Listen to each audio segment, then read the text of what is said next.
Practical considerations in representing the unhappily married. That's the subject of today's ACTEC Trust and Estate Talk. Welcome to ACTEC Trust and Estate Talk from the American College of Trust and Estate Counsel, a professional society of peer-elected trust and estate lawyers in the United States and around the globe. This series offers professionals best practice advice, insights, and commentary on subjects that affect our profession and clients. And now, our ACTEC Fellow host with today's topic. This is Travis Hayes, ACTEC Fellow from Naples, Florida.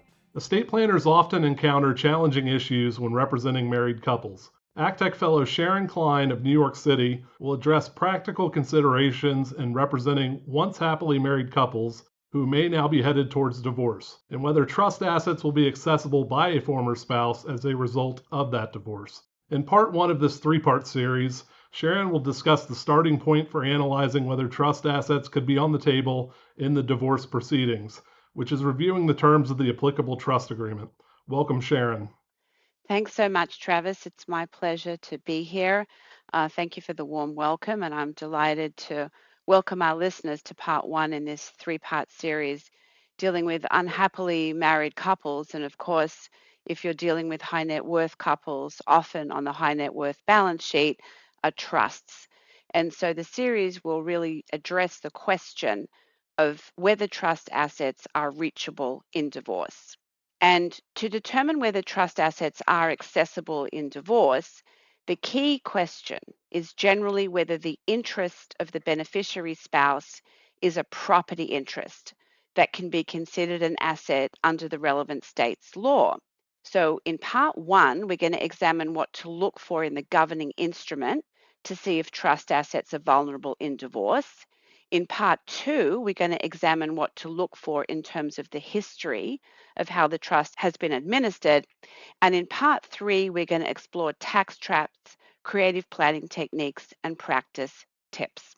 So as we begin our part one discussion, I'm reminded of the old adage, when all else fails, read the instructions. Because the first thing you need to do is to look at the terms of the trust agreement.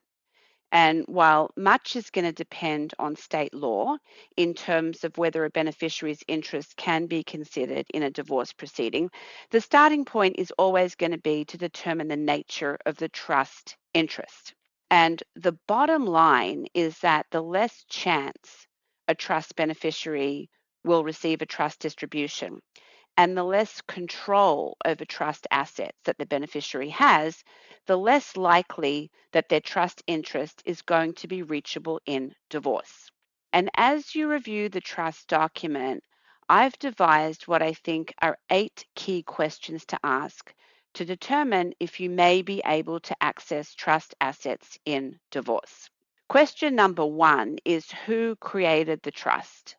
Courts are less likely to consider a trust created by a third party as part of the marital estate.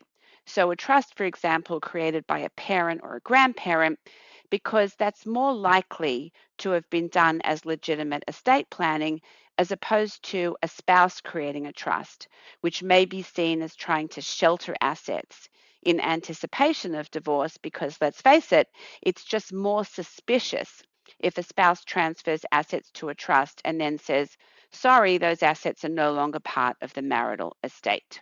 Question number 2 is, who are the beneficiaries? If the trust includes a class of beneficiaries, including multiple people over several generations, and particularly if it's a so-called open class of beneficiaries, in other words, the class includes beneficiaries who are not yet born, such as future issue, which leaves the total number of potential beneficiaries undeterminable.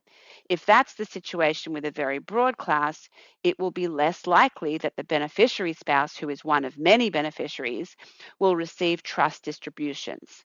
Contrast that to the situation where the beneficiary spouse is the sole beneficiary, more likely to receive distributions.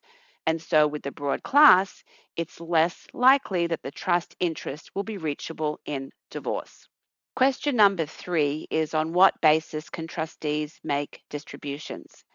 And this one is really key to determining if there is a property interest.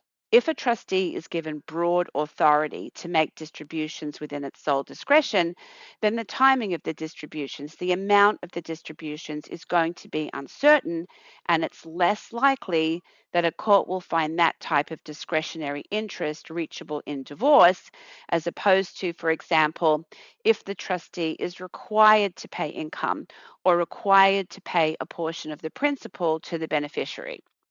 Because if the trustee is required to pay out income, or if the trustee is required to pay out principal pursuant to an ascertainable standard, like HEMS, health, education, maintenance, and support, then it's likely that the beneficiary will have a right to compel trust distributions in accordance with the trust terms, and then it's likely, at least up to the amount the beneficiary is entitled to receive, that those assets will be includable in the divorce balance sheet. Question number 4, is there a spendthrift provision?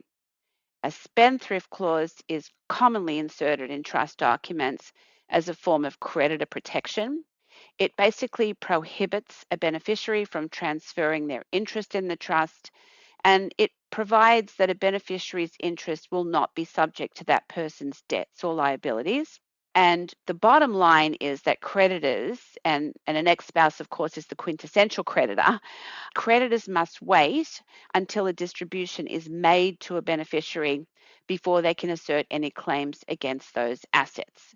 So if you're representing a trust beneficiary, it's very helpful to find a spendthrift clause, but it's not foolproof, because trust funds have often been factored into the analysis despite the presence of a spendthrift clause, where, for example, courts have equalized the non-beneficiary spouse with assets outside of the trust. Question number 5 is, does a beneficiary have control powers? And the cases show that the greater the powers of a beneficiary to exert control over a trust, the greater the likelihood that a court is going to consider the beneficiary's interest in a divorce proceeding.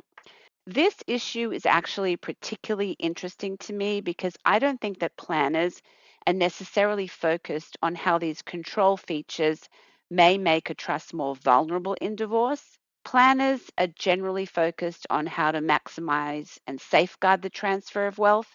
And usually that means not gifting outright. Usually that means making gifts in trust, while wanting the beneficiary to understand that the assets have passed in trust, typically not because the creditor doesn't love or trust the beneficiary, but for planning purposes, they want to have the assets in trust for protection, while at the same time giving the beneficiary the maximum amount of control possible without triggering adverse tax consequences. But beware, those family attorneys will try to take the supposedly innocuous control features and try to turn them into arguments about why those control features make trust assets reachable in divorce. Who knew? Well, that's what happens. And what control features am I referring to? Well, they might include the beneficiaries acting as a trustee, perhaps even the beneficiary's ability to make distributions to themselves pursuant to a standard like HEMS, health, education, maintenance, and support, which is often used because it doesn't have adverse tax consequences. Other control features might include having the power to remove and replace trustees, or having a so-called power of appointment, which allows the beneficiary to direct the further disposition of the trust assets either during lifetime or at death. And the greater the amount of control, the more likely that the matrimonial lawyer will try to make an argument that the beneficiary had so much control that the trust was really the alter ego of the beneficiary, and that the trust assets should be included in the marital balance sheet. Moving on to question number 6, which is the settlor's intent clear? Under both common law principles and the Uniform Trust Code, it is axiomatic that the settlor's intent is paramount. And the settlor's intent has often been a key consideration for the courts, particularly in cases, for example, where the settlor's intent is expressly stated to be that the trust assets should not be treated as marital property or counted as assets available to a beneficiary in a divorce action. Question number 7 is, who is the trustee? Is it Uncle Joe or the beneficiary's college roommate, or is the trustee an independent trustee? If you have an independent neutral trustee acting, particularly if it's a corporate trustee, that usually removes even the appearance of impropriety and can help circumvent suspicion that a family member or friend acting as trustee is manipulating trust distributions for the benefit of a trust beneficiary. Final question, question number 8. Is spouse defined? Now, particularly in the context of trusts that are created by parties to the marriage, if one spouse creates a trust for the benefit of the other, the first thing that you should do is look at the definition of spouse. And some documents make it clear that a divorced spouse will cease to be a beneficiary, either by using a floating spouse concept, which is a flexible definition and means the spouse to whom the trust creator is married from time to time, and that flexible definition can adjust and readjust after every marriage, divorce, and so on and so forth.